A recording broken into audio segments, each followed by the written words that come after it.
Hello. My hair looks big and my wrist hurts. The hair looks big because I haven't brushed it yet, and my wrist hurts because I'm kind of doing this all day at work with my picker and flicking things. And no, it's never really heavy. I mean, sometimes there's a bottle of water, or today actually I found a can of Coke.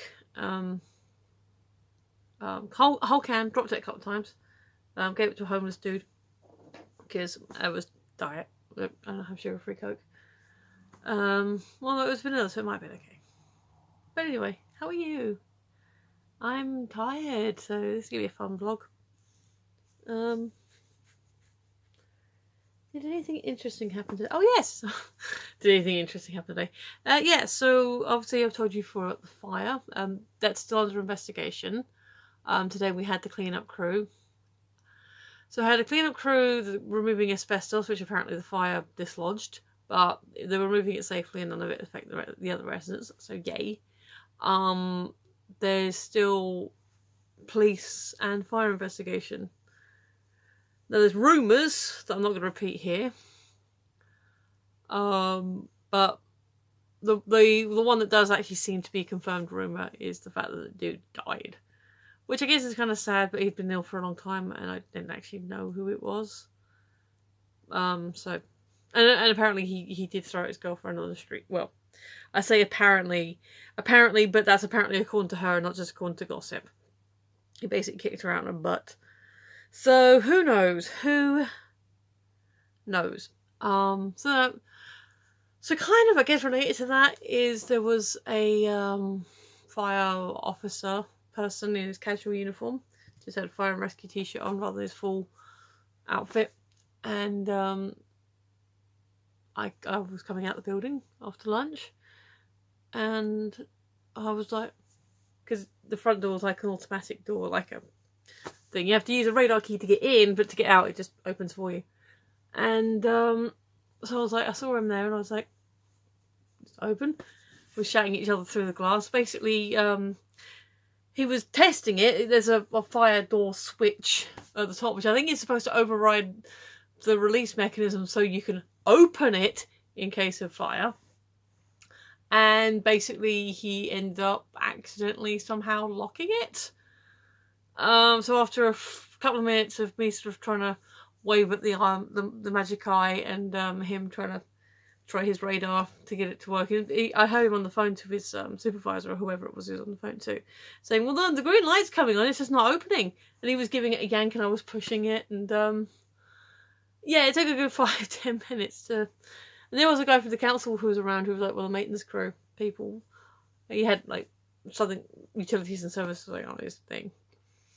And he was like, I don't know, but we'll call it in. And so basically I got out, obviously. I went to work saying, got lost in my building. And because of that, basically the door now won't shut. And this is why the the fire officer thinks that it was his fault. And I tried to reassure him that door had been dodgy for a while. It had recently been completely replaced and overhauled, or a whole new system. And he took responsibility for it, which I always respect if someone's going to take responsibility for something they think is their mistake. But I try to say that I don't think it was entirely, because it has been issuous for a while. And he was like, nah, he was just waiting for the door was waiting for someone to take responsibility and say they screwed up. So I don't know. He took responsibility. I said, probably not all your fault. Maybe you're just the straw. That was the moment they decided. And he goes, yeah, of course it was, because it was on my watch. I don't know. Anyway, so that happened today. A little bit of excitement, nothing too fancy. Got out of the book. There are side exits, by the way. If you're wondering, I was completely... No, there are side exits, but they're all alarmed.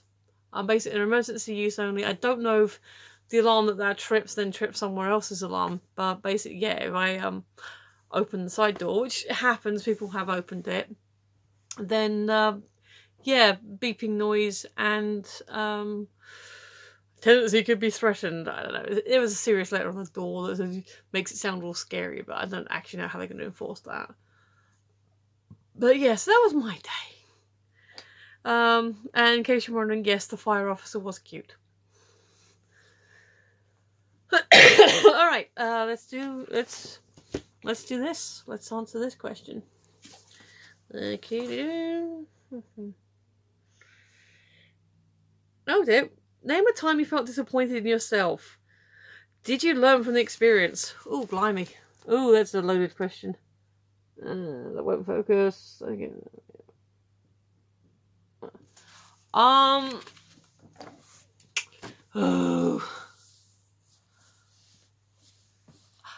I've sometimes felt disappointed in myself. Okay, an obvious one is I feel disappointed if I don't get a job.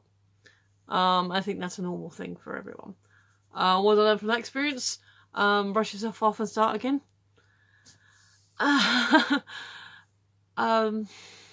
You know, it doesn't always happen.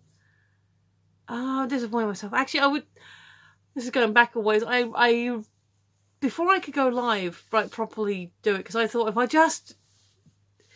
mentioned this before in some of my earlier videos, the reason I do it as recorded live and don't do any editing or anything is because it doesn't give me a chance to think about it. If I sat there editing and playing with it and faffing and listening back to myself, I would never put anything up. But I did my original pilot for the E500 reviews, which I will be getting back to. And I turned out, oh no, I'm not broadcasting live, and it didn't record anywhere, and so that kind of knocked me back a little bit. So I recorded it. Now I pretty much recorded everything except the Doctor Who reactions and probably some reviews that I'll do with Adam, and anything else that I happen to catch when I'm out and about. I think, oh, that might be worth going live with. So kind of disappointed and annoyed with myself when that went wrong, but that was me not looking into it properly, me not doing any kind of research. I mean, at that point, I didn't have any kind of audience or numbers or anything, so it might have been the system changed, it might have been my audience. Who knows? When I try and not so much if I'm like doing a stitch craft, because you're usually following a pattern, you can pull it all together and it usually kind of works. But if I'm actually trying to draw or paint something, usually when I'm doing the original sketch, it doesn't quite come out how I want it to. And what do I learn from my experience? Well, I learned I'm better at, I enjoy the painting and colouring process more than I enjoy the actual drawing process.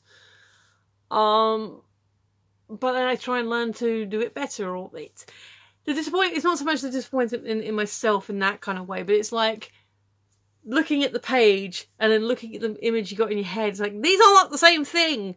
Why are these not the same thing? And so it's maybe a lesson to lower my expectations, to maybe go back to some basics.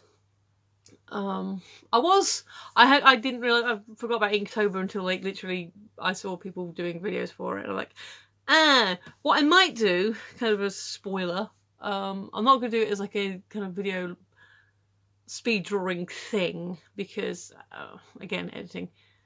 But also, I don't really know how I might do that. Oh, excuse me. But what I may do is go through, because the official Inktober website obviously has this year's prompts, but also has the prompts from the previous 2 years. So what I might do leading up to the 2019 Inktober event is I might go through all the original prompts and spend the months beforehand doing the daily sketches and trying to work with the prompts and seeing what I come up with. So again, that's not necessarily about disappointment in myself.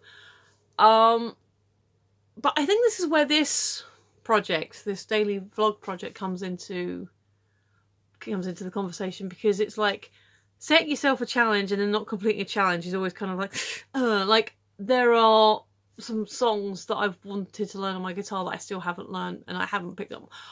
I picked up my guitar recently because, you know, I've had to, but I haven't sat down and seriously started plucking at it for over a year, and so I need to practice more. I guess the main thing I learned from, like, the things that disappointed me outside of the job related, you know, getting the jobs, which is kind of outside my control, is not to lower my expectations, not to, like, you know, but to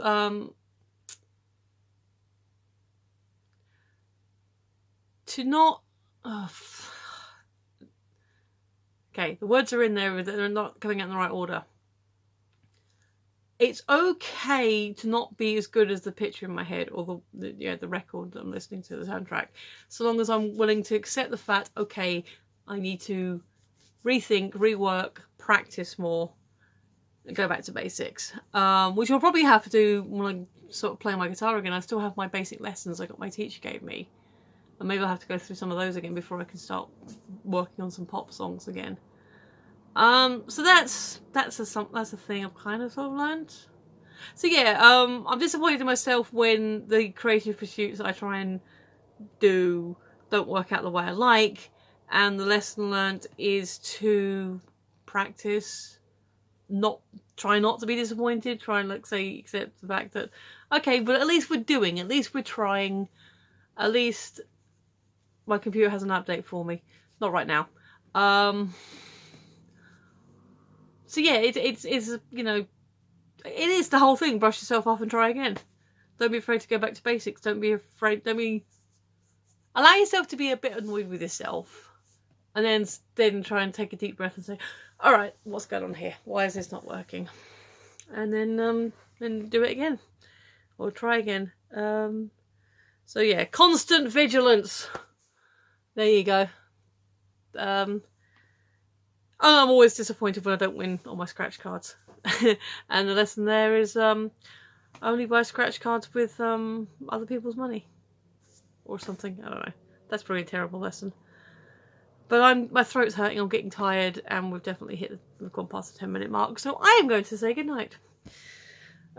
Yes, so if you have been, thank you for watching, you were awesome, appreciate you.